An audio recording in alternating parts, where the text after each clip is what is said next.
నిరంతరం ప్రజా సమస్యలపై ఉద్యమాలు నిర్వహిస్తున్న సిపిఎం పార్టీకి ప్రజలు ఆర్థిక సహాయ సహకారాలు అందించాలని సిపిఎం పార్టీ జిల్లా కార్యవర్గ సభ్యులు కల్లూరి మల్లేశం ప్రజలను కోరారు.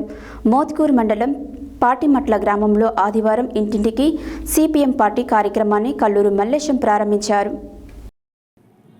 మోత్కూరు మండలం పాటిమట్ల గ్రామంలో ఆదివారం ఇంటింటికి సిపిఎం పార్టీ కార్యక్రమాన్ని కల్లూరి మల్లేశం ప్రారంభించారు. ఈ సందర్భంగా ఆయన మాట్లాడుతూ జిల్లాలో మూసి మురికి నీటి సమస్యపై, జిల్లా ప్రజా సమస్యలపైన సిపిఎం ఆధ్వర్యంలో జిల్లా వ్యాప్తంగా నెల రోజుల పాటు పాదయాత్ర నిర్వహించి పోరాడింది. జిల్లాలో ఏకైక పార్టీ సిపిఎం అని తెలియజేశారు.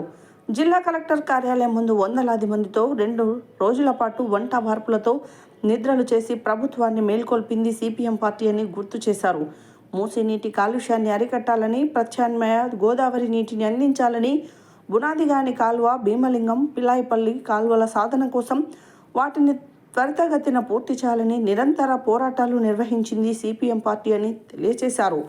దేశవ్యాప్తంగా బీజేపీ రైతు, కార్మిక వ్యతిరేక చట్టాలపై, కార్పొరేట్ విధానాలపై పోరాటాలు నిర్వహించడంలో సిపిఎం పార్టీ ముందుండి పోరాడుతుందని తెలియజేశారు. ప్రజలు సిపిఎం ప్రజా ఉద్యమాలకు ఆర్థిక సహకారం అందించాలని విజ్ఞప్తి చేశారు. డిసెంబర్ 15, 16, 17 తేదీలలో చౌటుప్పల్లో సిపిఎం జిల్లా మహాసభలు నిర్వహించడం జరుగుతుందని, ఈ సందర్భంగా డిసెంబర్ 15న వేలాది మందితో బహిరంగ సభ నిర్వహించడం జరుగుతుందని, బహిరంగ సభ సమీకరణకు, మహాసభలకు, జిల్లా వ్యాప్త ఉద్యమ నిర్వహణకు ఇంటింటికి సిపిఎం కార్యక్రమాన్ని నిర్వహిస్తున్నామని, ప్రజలంతా సహకరించి ఆర్థికంగా సహాయం సహకారాలు అందించాలని కోరారు.